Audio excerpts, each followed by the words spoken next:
again for inviting me to this space. I'm certainly looking forward to digging in. For those of you who may not have attended my initial presentation on October 6th, my name is Reia Chapman. I am a licensed clinical social worker. I am also active online. So if there's something that I say that is salient for you or that you think other people should know about, please feel free to meet with or to connect with me on social media, or to tag me in your tweets, your posts, and things of that nature. The last time we met together, we were talking about what is trauma, right? So I'm not going to do a full recap, but effectively we talked a lot about adverse childhood experiences. What does it have to do with the development of toxic stress? What are some high-level overview things to consider when working with folks who oftentimes experience trauma disproportionately to other folks? And we sort of dug a little bit deep around some interventions, some clinical interventions for those folks who may be direct service providers, for those folks who may be caregiving or in supportive staff roles. So today, what we're going to do is to take a deeper dive into how trauma continues to show up. So we'll kind of circle back a bit to some of the things that we discussed in our initial webinar, but we'll use that information as a basis for how we move forward. So why don't we get started with types of trauma? Oh, and before I dig in too deep, typically I do leave time at the end of sessions for folks to ask me direct questions or to engage in conversations. If you want to do that, then please let the moderators know via the chat box if you want to, or if you have questions along the way, please do drop those over into the chat box. I really do enjoy engaging with my workshop attendees. If there's something that you don't understand, something that you'd like for me to clarify, I'm happy to do that. And also another disclaimer is this conversation is very dense material. These workshops are really designed for half to full day training discussions. And so please keep in mind that as I kind of move through the content, some places will dig deep, and other places I will assume that folks have a top level understanding of that. So from last time, we identified some different types of trauma. So the trauma existence. We're not going to talk about all of these today, but we're going to dig deep into several of these. We're going to primarily be talking about racial trauma, medical trauma, sexual trauma relative to traumatic grief. Last time we talked about early childhood trauma and adverse childhood experiences. So let's get started. All right, so as we talked about previously, the trauma narrative or the trauma experience is not the same for everyone. And as I started to prepare this particular workshop, I thought about trauma as a sort of surface material. The word trauma, I think it's sort of thrown around quite a lot. Just because someone experiences a trauma doesn't mean that they are traumatized. And so we'll work a little bit with some working definitions, but we'll also kind of dig in around, well, how does that show up, right? So just for the sake of time, sexual abuse is any form of sexual violence, including rape, child molestation, incest, and similar forms of non-consensual sexual contact. And I thought it important, obviously, to bring up sexual trauma because I think the way that people understand the difference between trauma and abuse varies. And I think that in the era of Me Too movements, body autonomy, social media, how we engage with each other, says a lot about how we understand our lived experiences, which may include trauma. So, for example, like I said, just because you've experienced a trauma doesn't mean you're traumatized, but similarly, how people understand trauma for them is a completely subjective experience. So some folks may have heard, in the news over, the past couple of years, somebody felt inappropriately touched by someone and the other person thought it was a hug, or somebody felt like someone was too close to them and felt very uncomfortable, and the other person may not have been aware that it was triggering something inside the person. So things like that. And I think more conversations are absolutely necessary to help us not only to develop our level of comfort in interacting with each other, but to also validate the experiences of folks, even if we don't quite understand them or internalize them for ourselves. I want to also apologize for just a second. There is like it's sort of in my speaker notes. There is like some type of error that's popping up as it's interacting with Zoom, and it's kind of not letting me in here. So I'm not sure what to do about, oh, here we go. Maybe that will work. So we'll keep going. Hopefully it'll work for me here in a little bit. So, mental health and sexual trauma. Some common mental health diagnoses or symptoms that may present as a result of someone who has experienced sexual trauma could be depression, anxiety, PTSD, personality disturbances, attachment issues, addiction, chronic pain, and eating disorders. And I will take the opportunity here to kind of talk through what people sort of understand as depression. So clinical depression is certainly very different than being sad or any individual symptom of depression, like crying or hypervigilance or feeling isolated or withdrawn and things like that. What I'm speaking about here is a person who has experienced a form of trauma that has created clinical depression, and not just sort of the affective reaction to experiencing a stressor. Anxiety, most people understand that to be sort of nervousness, but sometimes that could look like even self-harming behaviors, hair pulling, biting, scratching, skin picking. Sometimes people who have experienced sexual trauma manifest their anxiety in obsessive compulsive behaviors. So kind of obsessive washing, compulsive cleaning, sort of perfectionist tendencies, frequent checking. Sometimes even to the degree that some of these clients, when I talk about excessive cleaning, sort of cleaning to the degree that it's harmful to the body. So sort of inserting cleaning agents into the body or using harsh chemicals and things like that to clean the body. Sometimes we see manifestations like that when people have a history of sexual trauma and it sort of obsessing around cleanliness. Post-traumatic stress disorder. This is a frequent diagnosis for people who may have a history of sexual trauma.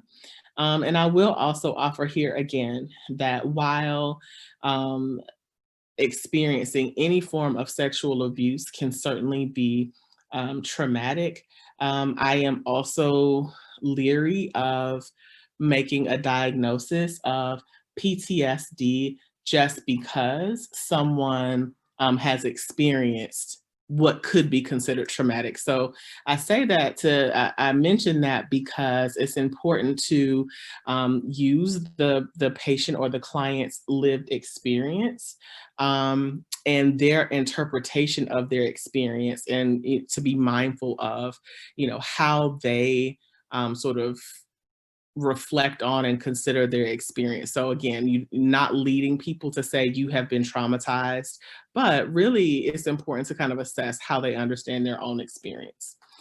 Personality disturbances. So for any clinicians, this would look like post-traumatic, I'm sorry, like borderline personality disorders, dependent personality disorders, histrionic personality disorders. But generally speaking, we oftentimes see folks who have experienced sexual trauma, development of a borderline personality disorder, which has a lot to do with boundary issues, history of unstable relationships, um, experiencing extreme emotions, things like that. Very common that a person who has experienced personality disorder may also have issues sort of maintaining normal or typical relationships. Which really has to do with like the disruption of the personality as a result of trying to cope with or resolve the trauma that someone has experienced. Um, Another common characteristic of borderline personality disorder is fear of abandonment. And so this fear may not sort of reveal itself until adulthood, just because most children experience some typical or normative level of dependency or codependency on caregivers, natural supports, and professional supports. But that fear of abandonment, um, as a child could have ultimately protected them from sexual abuse. And speaking of attachment issues, like I said, some people may find it really difficult to develop healthy relationships with other people. Sometimes children sort of have insecure attachment patterns. So you may lots of crying, tantrums, very sort of pronounced emotional reactions when something out of the ordinary occurs, like having to spend the night at someone else's house, or having a different babysitter, or having to change venues, go to school, daycare, things like that. And again, these are not typical, I'm fussy, I'm upset, I'm hungry or something like that. It is a very highly reactive, emotional sort of disturbance when things like that occur. As far as addiction is concerned, and this may be a common information for folks on the call today, research does suggest that people who have experienced sexual trauma are significantly more likely to use drugs. Sometimes, people report using drugs as a form of numbing the pain of abuse. Some people, specifically alcohol, intravenous drugs, using these things to sort of dissociate or to self-medicate from the recurring sort of memories, the recurrent memories of the abuse that they may have encountered. Lots of evidence that suggests, especially when there is a lack of natural supports, or those natural supports are inaccessible or not actually supportive. Oftentimes, people sort of circling back to personality disorders or splitting behaviors, they have a very difficult time with understanding and assessing what is real and what is not real. So, if you can imagine a person who has experienced sexual trauma or sexual abuse, trying to get that experience validated by someone, or in an environment where that does not occur repeatedly. Oftentimes, children are coerced, even adults are coerced to reconsider whether or not something actually occurred or not. And sometimes this again creates personality disturbances, or self-diagnosis of, well, maybe something's wrong with me, and maybe I'm crazy, maybe I need to take something, or what have you.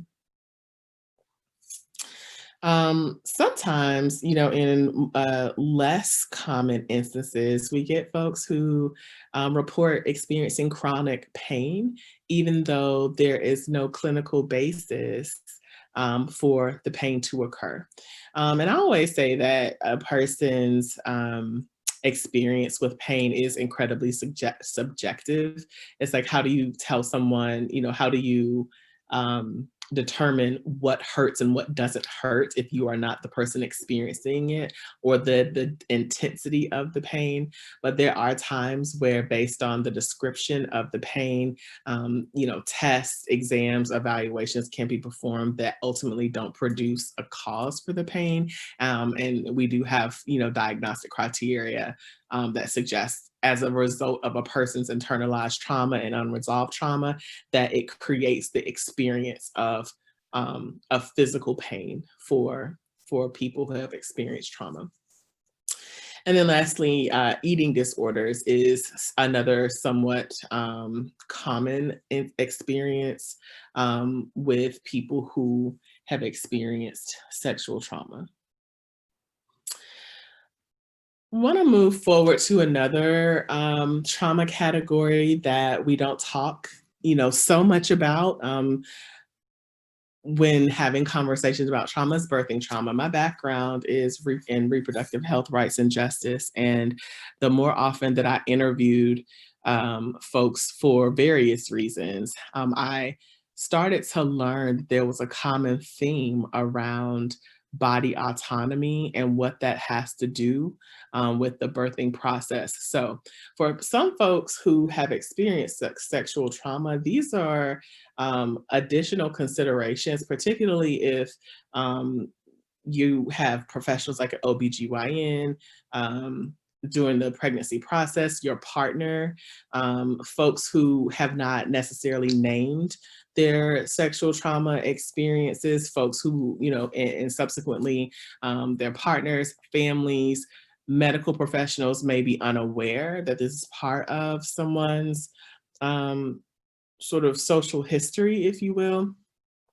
Sometimes we get folks who become pregnant, and then when they start the process of prenatal care, uh, any tamped down unresolved trauma may surface at this time, right? So that looks like, having pelvic examination. So anyone who has, given birth to a baby understands fully what that means. So sometimes there are things, you're placed in a vulnerable position, laying on your back, knees apart, bottom, in the air or exposed, using lubricants or gloves and things like that to complete the exam. These things have also been known to trigger memories, very painful memories of sexual assault. So sometimes, to that degree, the birth plan comes into play. There are some people, which I am a huge advocate of, having a well documented and well communicated birth plan. On one hand, this helps to certainly set the expectation for the pregnant person and the care team, regardless of if there's a history of trauma, but especially if there is, it's important that the patient, the person who has experienced the trauma, is very comfortable not only with their providers, but with full understanding of what's going to happen during the process. Um, Even including conversations around, if they choose to have home birth or cesarean section or natural childbirth, like any of those things. This is very relative to racial bias and delivery complications, but the process of planning, for example of vaginal childbirth, if that doesn't go as planned and suddenly there has to be a cesarean section, or suddenly there has to be an emergency surgery, or suddenly you can't have an epidural, something has occurred. That feeling of powerlessness, being out of control during the birthing process, not only puts the birth parent at risk, but also the baby at risk, um, as well. So it's, again, usually sometimes if someone has, social history that includes sexual trauma, ideally they would be able to disclose that. And also trained OBGYNs should be screening for the history of sexual trauma with folks because, research does suggest people are not just gonna, sometimes people are not just gonna come out and offer that. They're not gonna come out and admit that. So there are creative ways to screen with respect to a person's autonomy and their privacy that, ideally would not re-trigger the trauma. Um, as I mentioned, the physical pain of labor and delivery may trigger past abuse. So, pain associated with sexual abuse um, could be correlated very much with the pain of labor and delivery. Sometimes folks with no prior conscious memories of their abuse may start to experience emotions, dreams, and partial memories. Um, I remember a case that I was working on some years back where um, a person had become pregnant, and the feeling of the baby moving inside triggered um, childhood abuse, childhood sexual abuse, and there was a lot of issues with attachment post delivery because the parent sort of associated the presence of that child inside with having been penetrated in childhood and that being unresolved. And so we'll kind of dig a little bit deeper here in a moment, but absolutely have issues with attachment of a new baby. And interestingly, once the baby was delivered, breastfeeding the baby was triggering, having to kind of feed on demand was triggering, just sort of not being in control of their own experience and sort of being the child's needs dictating the birth parents needs was an interesting correlation between that feeling of powerlessness, that your body is not your own, that now when a child cries, lactation occurs, or when a child cries, I now have to offer my breast as a way to feed you, or, sleeping patterns and things like that. So, sometimes it's not necessarily folks will come out and say, hey, I've been abused and this is my own understanding of my abuse relative to my birthing process. Sometimes it really does take a psychotherapist to be able to interpret these things and to make an appropriate diagnosis and to treat the issue from the source. I remember specifically with that case, there was what we observed was this visceral reaction to um, the child's needs being met, but the abuse part didn't come out until much later. So we were, able to make the connection well after sort of exploring the attachment issues and barriers to feeding and was there pain and like all of that type of stuff. Um, Racial bias, similarly within birthing trauma, folks may have heard, some, famous celebrities who, almost died because their healthcare providers were not listening to them.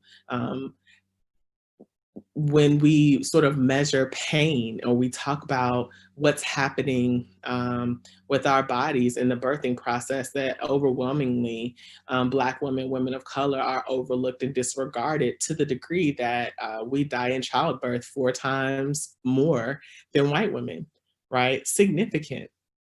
Why is it significant?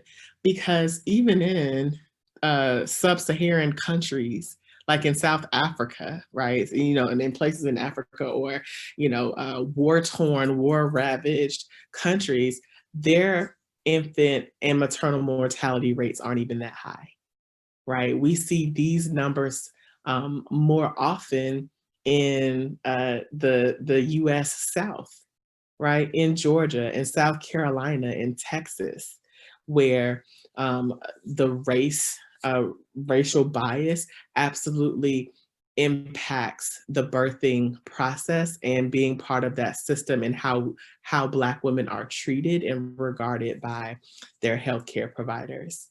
Um, Something else that I oftentimes notice is around insurance bias. So, if folks have, really nice, private insurance that pays out, more than perhaps Medicaid or Medicare or something like that, oftentimes patients are not included in their treatment planning, in their birthing planning.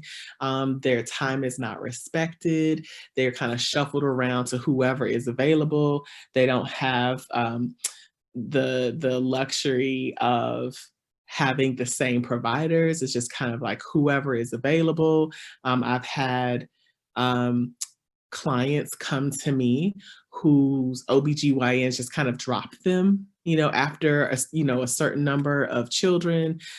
Intake process, oftentimes is very racist and uncomfortable, just as sort of this assumption of, welfare babies, Medicaid mamas, things like that.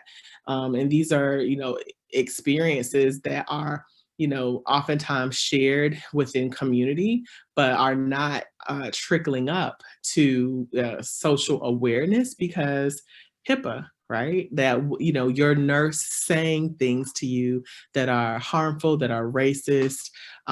Who else would be reporting that? Where would that information lie? Certainly, not in clinical documentation. So, um, again, if you have questions or, thumbs up, if you've heard things like this before, if you haven't heard things like this before, I'm certainly curious about that.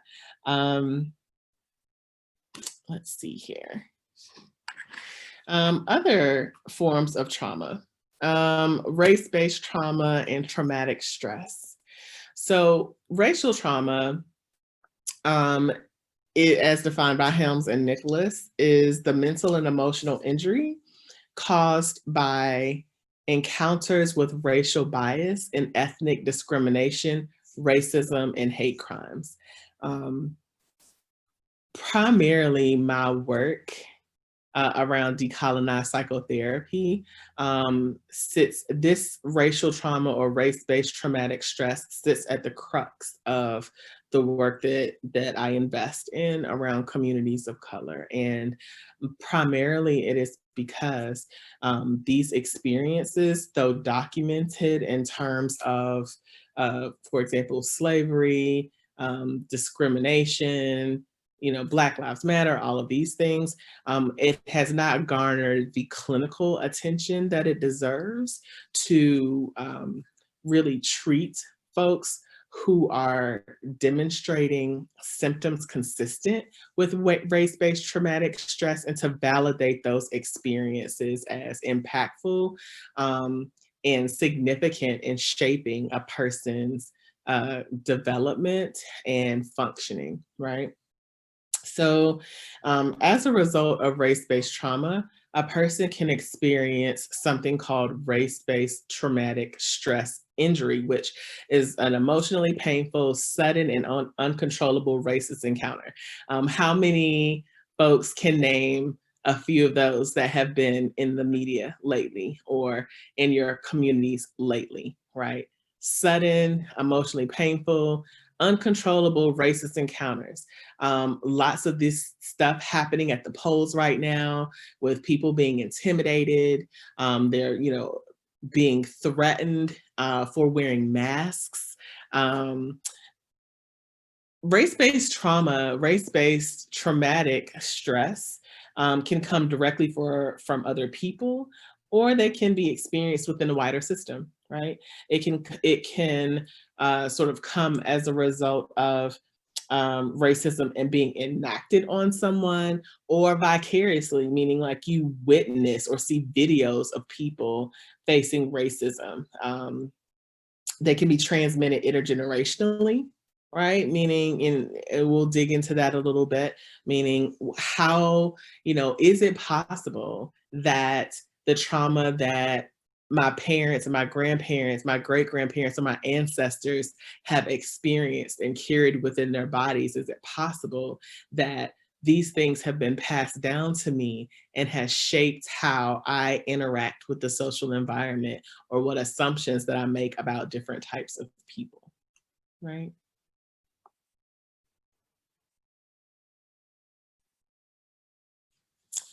So, types of race based trauma, individual racism, and I'm sure that in some form we all have ideas of what that means, right? Um, More recent example of that may look like, following um, the outbreak of COVID-19, how many folks heard about all of the attacks on our Asian, neighbors in their businesses or in communities just in a month? I think I read a statistic at that time that in 1 month, there were over 1,500 reported incidences of anti-Asian racism, and when that narrative is being stoked and fanned by the highest sort of most powerful people, most influential people in our society, it further puts people at risk, right? That if there are people saying making assumptions about a whole class of people, that it's easier, it seems more acceptable to engage in this type of behavior toward other people. Similar things have happened to Hispanic folks. Our neighbors who, are Hispanic around, it's suddenly a whole demographic it's their fault that Americans don't have jobs, or that somehow they're coming to take our jobs away from us or something like that. And there's a certain bias against folks, who are Hispanic. Um, Something that I also think about that I don't think that we have intentional conversations about is, it's like we will appreciate and accept um, certain types of people in certain roles, right? So oftentimes Hispanic Americans are um, associated with farm work, right? Picking our food, picking our fresh vegetables so that, shopping can be a pleasure at our favorite, boutique Publix or what have you, or Whole Foods or Fresh Market, beautifully laid out things. But somebody has to pick that, right? Somebody has to labor so that we can go in and have a wonderful shopping experience. But what we don't want to acknowledge or we don't talk about is the fact that we don't pay these people a living wage, right?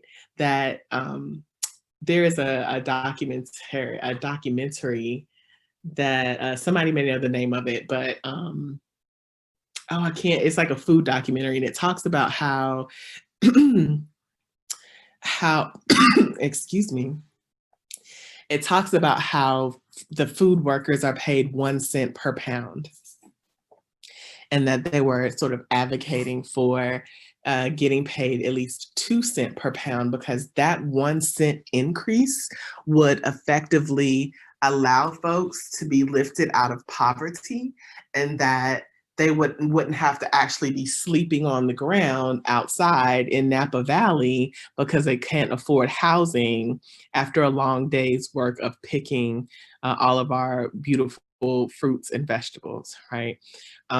If I think of it by the end of our workshop today, I will send it over to folks. But yeah, it's the way that we make assumptions about individual people, which in some way justifies like how we treat them, right? Or there's an image, in your head when I say Mexican. Every single one of us has it. There's an image in your head when I say racist, right? When I say somebody is racist, it is automatically associated with a particular image, a particular type of person, a particular identifiable type of person. If I say, someone's homophobic, or better yet, if I say someone is gay, they're flaming gay, there is a certain type of image that pops into your head. And because that exists for each and every one of us, it is an indicator that there's a narrative that has been created for all of us to understand people. And the question then is, where does that narrative come from? Who told us that if I said the maid in a movie, there is an image that comes up with that, probably a Hispanic person. If I said there's a drug dealer, who shot some people, probably a Black man, right? If I said, there's someone who is harassing the Black people in the neighborhood and making fake police reports, there's an image associated with that as well, right? So that level of awareness, fully understanding that there are images that have been infused. Yes, food chains. Thank you, somebody. That is a great thing. So food chains, watch that. So yeah, there's some images that come up when we think about certain categories of people, and if that is true for you, you certainly don't have to name yourself in this training. That is true for you. It is an indication that you need to really explore who informs your perspective and worldview on people. Where do you get your news from? Where do you get your information from? How often, are you engaging with people who are not like you, sort of socially, environmentally, spiritually, mentally, all the things. Other things. So systemic racism, right? For example, Black people make up 12% of the country's population, but make up around 33% of the total prison population. What does that even mean? Right?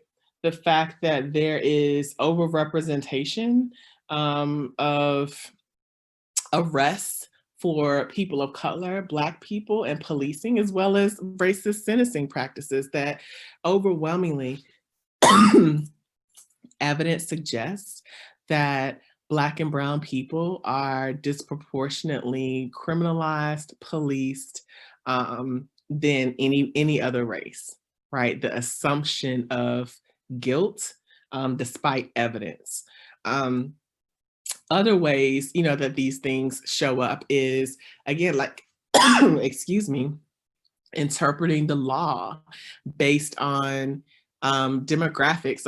Recently, I was speaking with an insurance company, and longer story shorter, I was educated that based on the zip code within a particular county, it determines the rate of healthcare insurance that people will pay for. And after kind of digging a little bit more and understanding ultimately what that meant, that people who have zip codes in what would be considered poor neighborhoods paid significantly more money, not just for healthcare insurance, but also for car insurance. Right? Did folks know that? Did folks know that, if you have a certain zip code, that you could pay more or less money than fellow citizens? Right? I think I had sort of heard that before. Oh, I think we're losing. Heard that before, but had not in particular um, sort of, I had heard it, but I don't think I had heard an actual professional say that that's what was happening, right? Let me see here. I think this chat is kind of going off. Yeah, so someone says they moved to another county and it changed.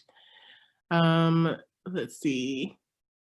Because it's been televised and more by social media, yes. Yeah, I think, and I think, is that legal? Is it legal to um say, hey, like you're poorer, so therefore we can charge you more money? Like, what does that even really mean? Um Similarly, speaking of kind of uh sort of types of bias, I was having a conversation with, or actually, I was listening to a podcast or a documentary or something like that, and they were talking about, of course, folks have seen in the news around like people's income taxes, who pays how much, or what have you. And so one of the commentators was talking about having interviewed the IRS about sort of how if indeed there is an oversight or something that needs to be clarified or investigated about a person's tax returns, how is it that with such a significant amount of money in question, does this sort of string along for a long time? So I guess it's been 10 years or something, some long time that this has been going on. And on the record, the IRS actually said, and I was floored by this every time I think about it. On the record, the IRS says, well, it is cheaper for us to audit poor people compared to rich people. Why do you think that is? Why do folks think that it might be cheaper for the IRS to audit poor people than rich people? Tell me in the chat.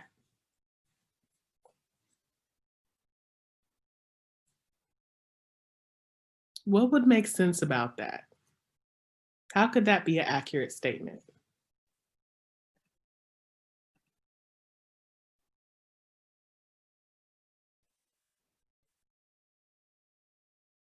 So Virginia says limited assets to have an audit.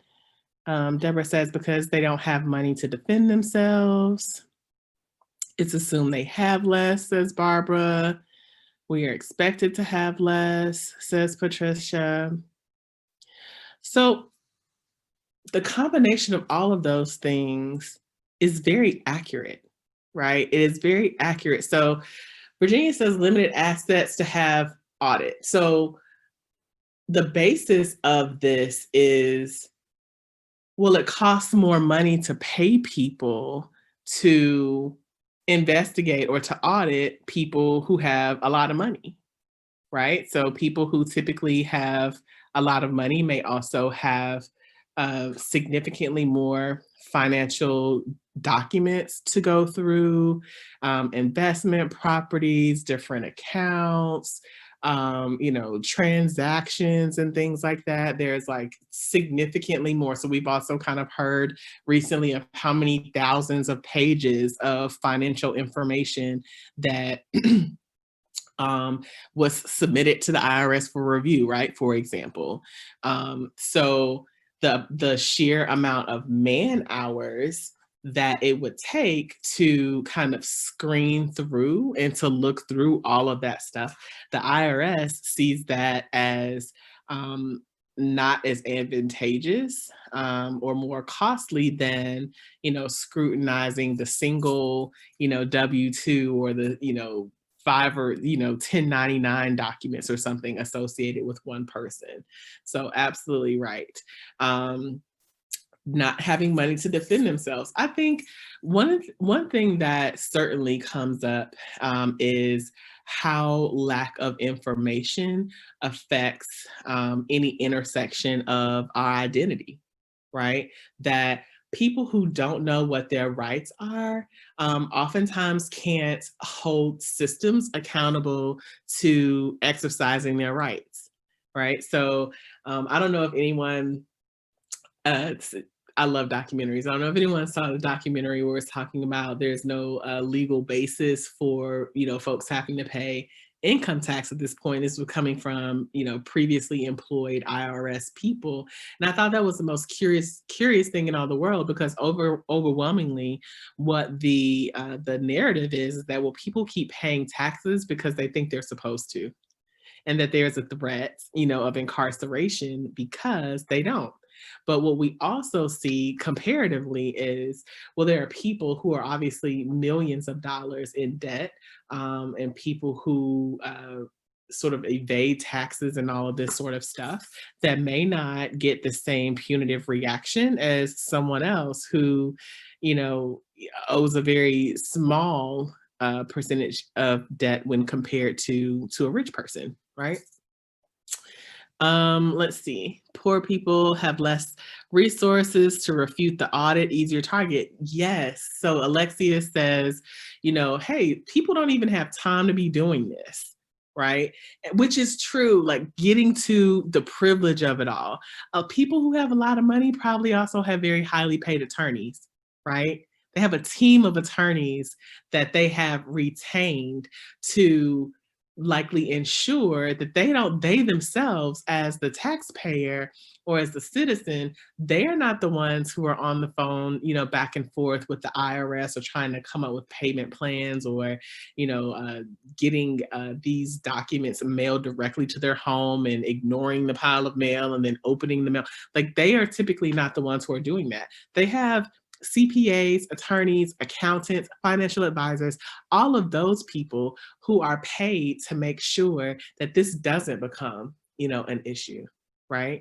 And so that's just financial resources. That's not necessarily like the resource of time, right? The privilege of time.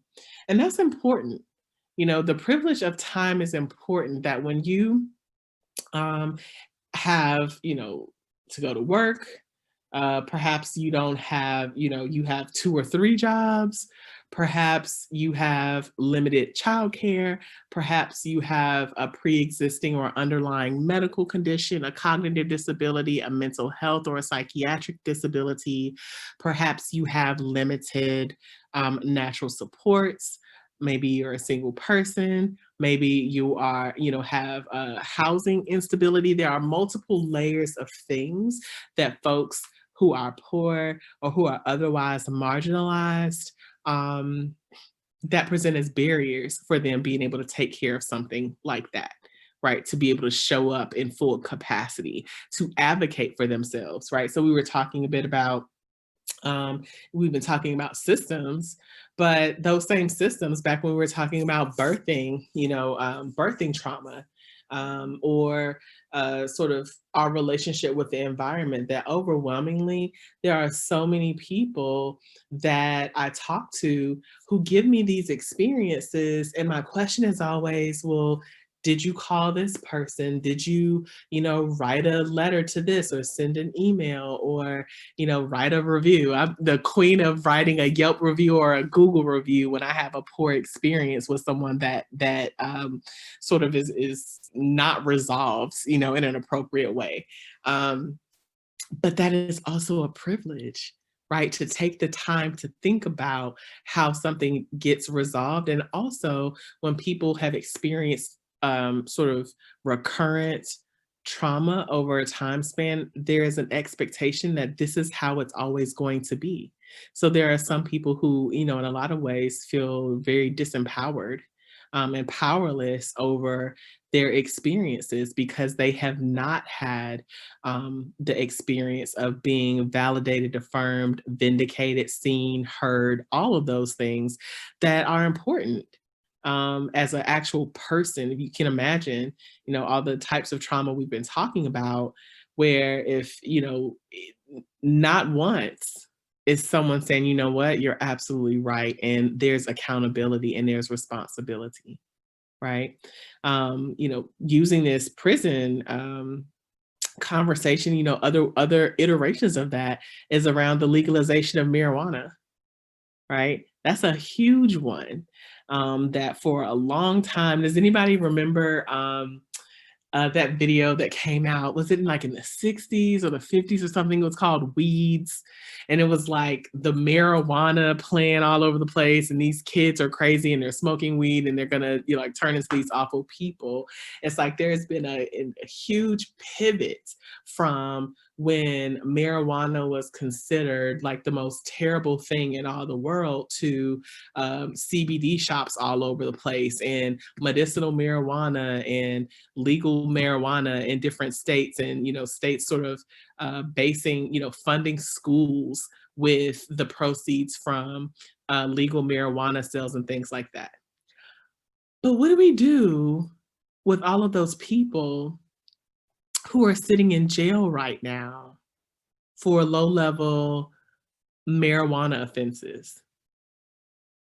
You know, 3 strike rules, that you got caught with, you know, an ounce or something or less of marijuana a couple of different times as a college student on campus.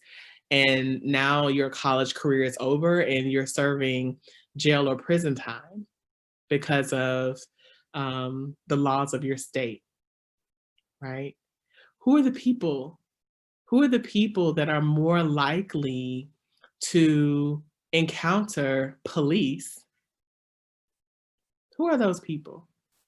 Traffic stops, oh, neighborhood policing, stop and frisk, right? Still talking about trauma. Why? Because the presence in this is such an important conversation. There's a whole training that I actually I missed my in-person training so much, but there's a whole training that we do where we kind of dig into kind of over policing and what does it have to do with the development of mental illness? What is the relationship between policing and mental illness? But living in a neighborhood where, you know, every few minutes, every 5 minutes, there's a police officer driving up and down the street and they're stopping you and asking you, what are you doing? You know, why are you here? Perhaps you live there, perhaps you don't, right? You fit the description of someone that committed a crime and you've never committed a crime in your life. And it's like, well, what does that mean, right? Existing in your skin is suspicious to people. I have a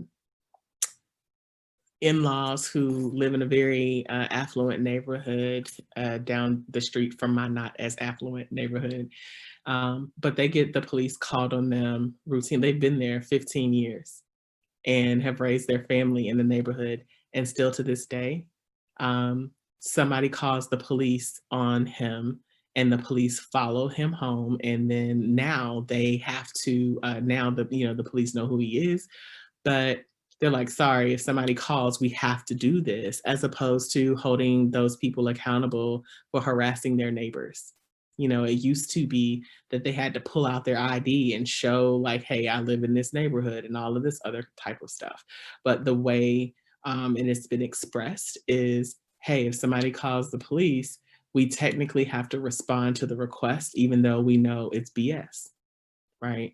But how many times have we seen that a traffic stop or, you know, a police stop or something like that turned into the death or murder of a person of color, whether they were calling for mental illness, whether it was a traffic stop like a Sandra Bland, you know, whether it was somebody sitting outside, you know, minding their business like a Eric Garner. Too many, you know, too many to count when it comes down to how people who are marginalized, people who are oppressed interact with systems around them, or what the system, how the system is designed to subjugate or control a particular population of people, right? Questions, thoughts? Questions and thoughts about that? I was talking to my cousin who is white she's my cousin by marriage, and she and I had a conversation recently, and she was talking about how, um, as a white woman, there, certainly not speaking for all white women, but she talked a lot about being in conversations with people who, for some reason, or sort of just awakening to this disproportionate experience for Black and Brown people, namely around George Floyd, right? That when the George Floyd murder occurred, um, a lot of people sort of describe this as the moment that they couldn't look away. The moment that there was no other explanation for um, this person's death other than exactly what it looked like. Which I think is very curious. Again, part of that being a part of a system, kind of back to those earlier examples of people who experience trauma. And if your experience of trauma is inconsistent with how people around you define trauma, that in itself can be traumatic, right? At some point, you stop naming your experience. At some point, you stop trying to convince people. At some point, perhaps you start to perpetuate, that same violence, or against other people. The mind, the brain, is an interesting organ when it comes down to, like we talked about before, average childhood experiences, encountering frequent abuse, encountering substance abuse, encountering domestic violence, even if you are witnessing that violence. Um, if there was the presence of mental illness, in the household, if somebody, had been incarcerated or had, gone to jail or something like that. Like, these are all things that absolutely shape how we develop, how we see the world, the relationships we have with other people, and the relationship that we have with ourselves, right? I talk about quite often in some of my trainings, what is the data that will come from those children who experienced community-based violence during Ferguson, right? During Ferguson, right? How would we function if we woke up and went outside and there were tanks going up and down our neighborhood streets? How would you function if you were met with full riot gear outside of your front door and told that you cannot come outside? How would you function if there were vicious, barking, snarling dogs on leashes as you walked out with your children? How would you feel if there was tear gas and rubber bullets and flashbangs every day because you were tired of being policed, or because you were afraid that your teenage kid has a higher likelihood of being killed by a member of the community, and no one would validate that experience? When there's been a string of teenage kids just like your kid who have been killed one by one coming down your street. And at some point you decide, I'm going to tell somebody about this. I'm decrying this existence.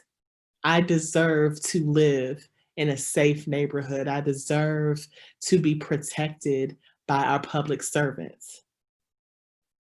And you were handcuffed and arrested. You were beaten, kidnapped or parent napped, and driven to an undisclosed location, right?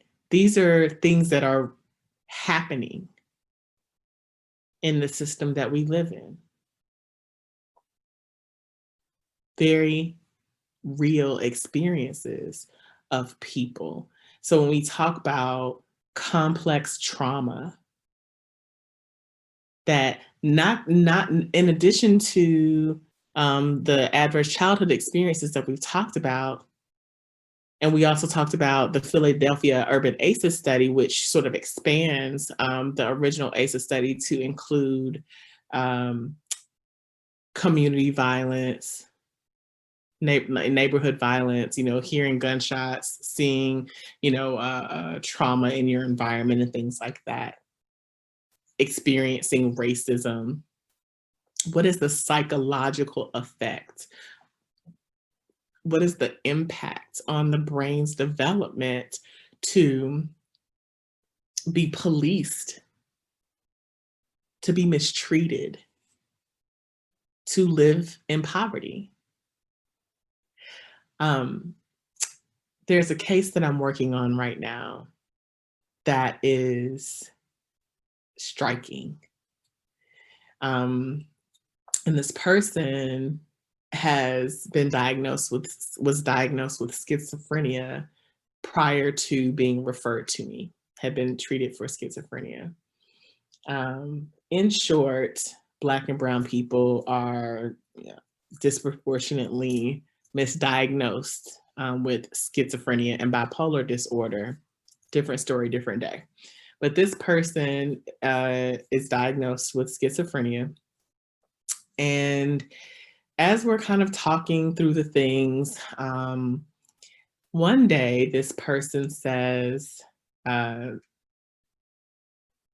as a child, they often felt sort of picked on by their peers. And part of those jabs were the particular hue of this person, right? That, light skin versus dark skin, and what assumptions do people make about skin color and the shade of skin of a person of color, a Black person. And there was an interesting correlation between, and the client said this, between sort of not feeling like they fit in because they were being picked on and sort of picked out. And that being a recurring thing, which created a lot of insecurity, a lot of fear, that something would happen to them, created a lot of self-consciousness, in terms of appearance, created this assumption over time that people didn't like them very much, that people might harm them even though they don't, they would otherwise have no reason to think that. Where do y'all think I'm going with this?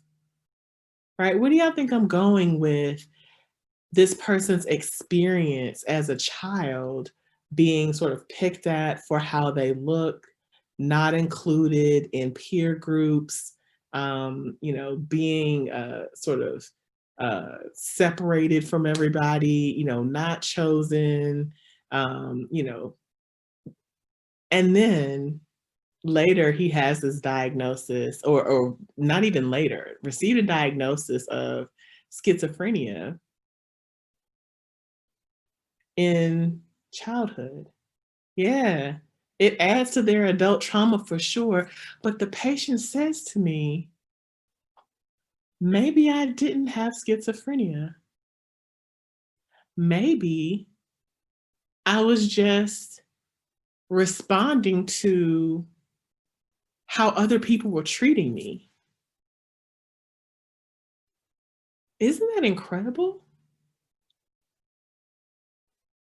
That in the process of kind of talking and allowing the client to kind of describe their childhood experiences, incredible similarities. It's like, where is the line then between if my experience as a child is that people are abusive, threatening, harmful, scary, and at the time, kind of growing up, um, there was, Jim Crow and like all of that stuff happening. So it was in addition to colorism, as Alexia's brought up, which truth be told, I know y'all can't see me, but very, very, very light skinned, and even more light skinned because of quarantine. So light skinned that I've now been given a vitamin D prescription by my primary care doctor because I have not been outside. I am the type of black woman light skin you can very literally see my purpley blue veins. That's how light skinned I am. So I've had my share of it, and I have green eyes, right? So I've had my share of it, but it's harmful, right? Not black enough. What does that even mean? But in addition to that, which, different conversation, but similar, it's like even colorism, Alexia, comes from white supremacy, right? The idea that certain shades of people had different privileges is absolutely a survival tactic, right? There's the assumption that, if you were fairer skinned or closer to whiteness, that perhaps you were more accepted by white folks. You were able to pass. Some people did pass as a form of survival. There's this movie that always makes me think of that. It's called Imitation of Life. Who has seen that? It's an old, old movie. It's a black and white movie. Had Mahalia Jackson in it. And it's a story of a Black woman who was a maid to a wealthy white family for a really long time. And the Black woman who was a maid had a daughter who was very, very fair skinned, and so fair skinned that she could pass as white. And then the family that the mother worked for had a daughter who was white. And so the movie sort of follows the development of this young Black girl who realized that she could pass as white and what that meant for her, and kind of as she grew up. If you haven't seen it and you love old movies, I would definitely recommend it. You will cry. I cried. Everybody cries when they see it, but it's interesting, right, to see the pressure that people are under to conform, which is kind of the history behind this photo that I selected on this slide, right? That so much of what Black and Brown people experience in this country is anti-Black sentiment, whether we're talking about, forcing someone to cut off their, hair to stay enrolled in school, or the pressure to wear your hair in a particular style because afros somehow are threatening to people, right? Not to the pressure to not be too Black or to be too ethnic um, is very real. And if you are a person that exists in privilege, then, well, things just always feel super comfortable, in your environment, right? Um, but yeah, I just thought it was such a curious thing. Deborah talks about same similarities in domestic violence. Victims with bipolar disorder sometimes it's situational, right? And I think about also, there's an actual quote about people who experience schizophrenia, and I cannot find that. I've been searching for that quote for years, but it says something to the degree of, is it people with schizophrenia who are sick, or is it the rest of us who can't see the world for what it really is. Does anybody know what I'm talking about? If you know that quote or you have it, please link it to me. I've been trying to find the specific quote for so many years, but I remember many years ago when I heard it, I was like, I could not appreciate it then, but as a clinician, I very much appreciate it now. Again, in my practice and doing a lot of decolonized work, um, it's less about diagnosis and less about symptom identification with my clients, and more about understanding the experiences of people. Because I certainly believe that while there can be a biological or a genetic component to the development of mental illness, I also think that environmentally, and we'll kind of get to vicarious and intergenerational trauma, but environmentally, exposure, repeated exposure to trauma can manifest mental health symptoms, right? I'm not so sure that if I didn't live in Louisiana, New Orleans, Louisiana, I would not have I would have a mental illness, right? I have friends who have lived in New Orleans their whole entire lives, and they will live there, to the day they transition. This, having been through every significant hurricane and flooding and like all the things, I am amazed that it's not like when it starts raining outside, there's some type of manifestation of psychosis or something. Like when people experience natural disasters, when people experience environmental trauma, like we seem to kind of understand that better, but we don't do that when it comes down to racial trauma. We don't make the same assumptions about, how many times does it take for somebody to get pulled over and pulled on, or a gun pulled on them, for them to start carrying a gun and pull their gun out first because they assume that's going to happen, right? How many times does it take for someone to perhaps be sexually abused or sexually assaulted before perhaps they sort of become the aggressor or decide to become become hypersexualized or over sexualized, right? Promiscuous, as someone may assume, right? How often, in another capacity, does someone keep over consuming sugar and carbohydrates before the body just says, okay, fine, we have diabetes now, sick of fighting it. This is the new normal, right? The presence of toxic stress, the toxic environment that people of color exist in, that queer and transgender people exist in. Toxic environments around people who have, physical and cognitive disabilities as well. What does it mean to have the world that you live in or the environment that you exist in reflect that you are not welcome there? Because you literally cannot fit, right? You literally cannot fit. Vicarious trauma is the indirect trauma impacts of living in a system, and living within systemic racism and individual racist actions, right? So, like I was saying before, mentioned before, George Floyd, right? How many people, and then I am over here raising my hand, I haven't watched it and I refuse to. I haven't watched the video.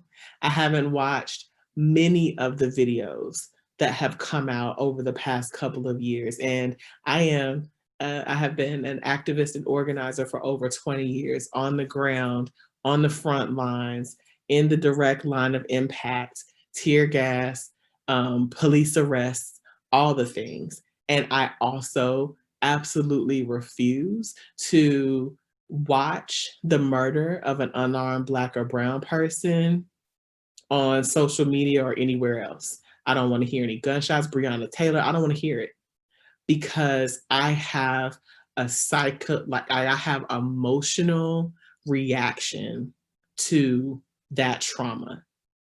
It is traumatic for even me as a licensed psychotherapist and an organizer to hear that.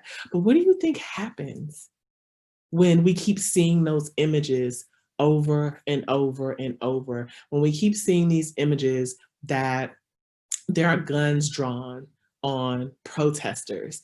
There are, gassing of protesters. That a person, this is so unfortunate, but there's plenty of memes that I did not insert here of doing everything while Black can ultimately result in your shooting death, right? Whether you're sitting on your own front porch, sitting in your living room, going for a run, uh, you know, uh, selling cigarettes, driving, right? Being on campus, sleeping on your couch, right? Any number of things that have all resulted in the murder of unarmed Black people that have also not been prosecuted. What does that mean? That you can be murdered on TV, on national TV, a live video that you or your loved one can be murdered. There was a person who fell asleep in their car in a Wendy's parking lot in Georgia, killed for falling asleep in the parking lot. A person who was not under arrest, who turned around and walked away, paralyzed, right? That these things happening over and over and over to people that look like you, that live where you live, that have shared experience of you, then yes, Patricia talks about becoming angry and numb at some point, and that's scary. That neither one of us, none of us should have grown accustomed to seeing innocent citizens murdered. It happens so often that our younger folks, they don't even feel it anymore. People share this stuff on social media with no trigger warning or anything, which is why, there are definitely times where I have to limit my social media exposure because I don't want to be scrolling on, Facebook, in the, at night or something while I'm trying to get ready for bed and see somebody die. It's so, and because we exist in a time period where there is a 24-hour news cycle, it doesn't turn off, right? It doesn't matter what hour of the day turn the news on, they're talking about the same stuff over and over and over again, right? Over and over again. I tell people, when I was growing up, I still remember when TV used to go off. Who remembers that? What would happen at what would it would be like 12 o'clock, 11 o'clock at night? What happened every night when TV actually went off when the anchor said good night? What would happen right after that? My nieces and nephews are so hilarious. They cannot process, a world without social media and internet. I tell them all the time, hey, we used to have to, we would get those free AOL discs, and that was internet, right? That you had to wait and somebody pick up the phone, the internet turned off, you have to start over, right? They think that's hilarious. And they think I'm very old. But back in the day, TV used to go off, about 11 p.m. or 12 a.m. And the anchor would say, good night. Yep. Somebody would say, do you know where your children are? And the daggone American flag would come on and they would play the Star Spangled Banner. Yes. And everybody would cut the lights off and go home. Right? We don't have that anymore. right? We're always on. It doesn't matter if it's 3 o'clock in the morning or 3 o'clock in the afternoon. Yes, Erica, the TV was off. There was nothing else to watch, right? And everybody went their butts to sleep at night, or there was something else, but nobody was up kind of constantly hearing, the repeating narrative of murder and death and destruction and poverty and like all the things, right? Patricia's talking about, to see it at home is disturbing, of course. But it shouldn't be, war is war, and war is vicious and terrible and traumatic in itself. But like, also to walk out your front door and see that's not normal. And the issue is that over time, relative to this trauma, it's like when we keep experiencing that, the brain will adjust. That we no longer feel anger and fear, that we no longer, feel like there is justice. What does that mean? This is why people are angry, because it's like, are we legitimately going to, at this point, watch people get murdered right in front of us and then pretend that it didn't happen? But you know what? It happens every single day in our news cycle.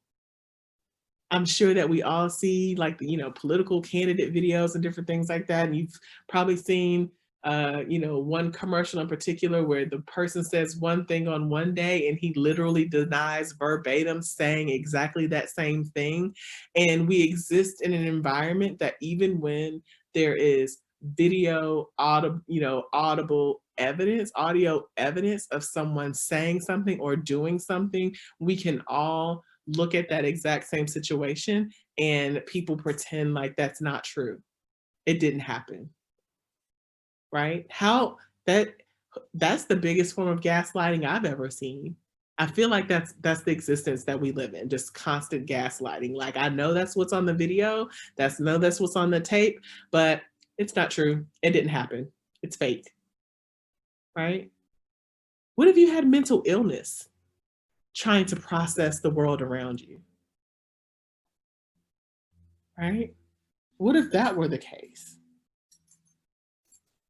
Scary stuff. So, constantly being exposed to seeing these images all the time, constantly seeing Black and brown bodies not protected, not valued, not considered. These are all messages that kind of go back and become a part of folks' trauma narrative. And the scarier thing is because, like I said earlier on, there is not nearly enough research and evidence on the historical racial impact, or the historical impact of racism, for us to even start to curb or circumvent these impacts. Why? Because it happens at the systemic level. Everything that we do, every institution that we engage in has its foundations in white supremacy. And ironically, we have an administration that doesn't want us to be able to say that. Just because they don't want us to say it doesn't mean that it's not true, which goes back to my previous comment around gaslighting, that there are people who are trying to make it illegal for us to name the racist and white supremacist foundations of this country, and to also make it illegal to talk about critical race theory and the lived experiences of people who are marginalized and oppressed. Right? Scary, scary stuff.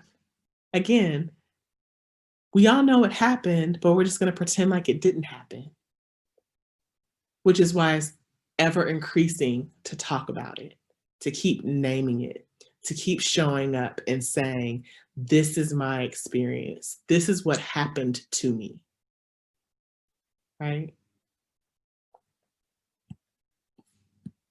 And we see this in other ways.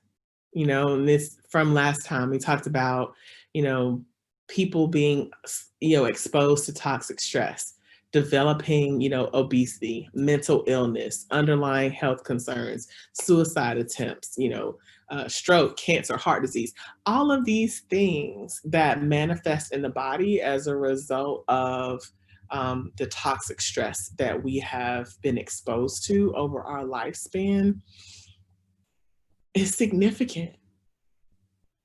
In my practice, we do something like a comprehensive clinical called a comprehensive clinical assessment. And it means I'm not just asking you to say, hey, why are you depressed? I'm asking you, what's your height? What's your weight?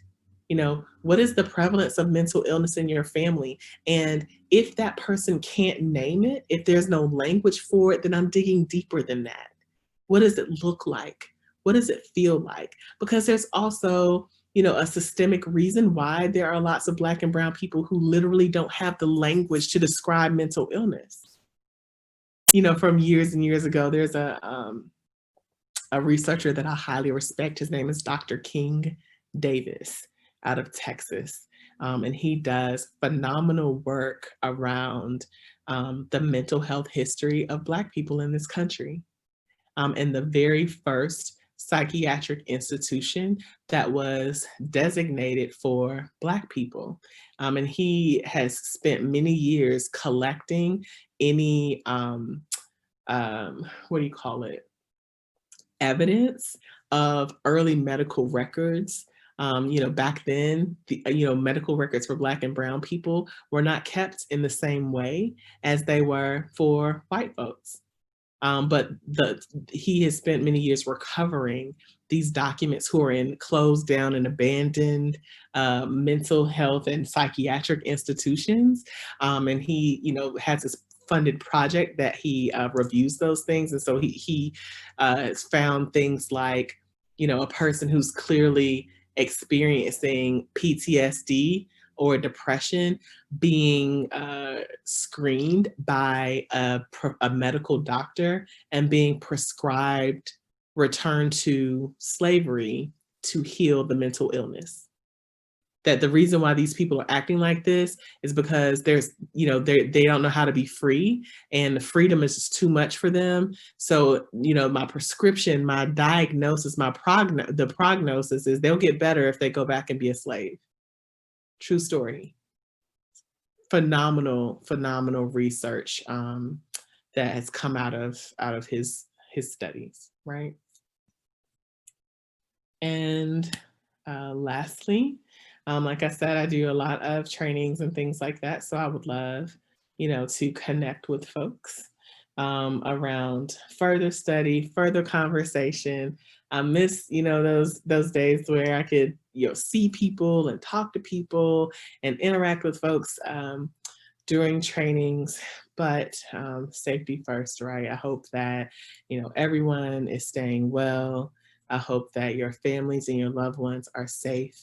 And I want to certainly thank each and every one of you for taking the time to sit with me today. And please do stay connected to the work that we're doing, because I truly believe it's very, very important work. So thank you again.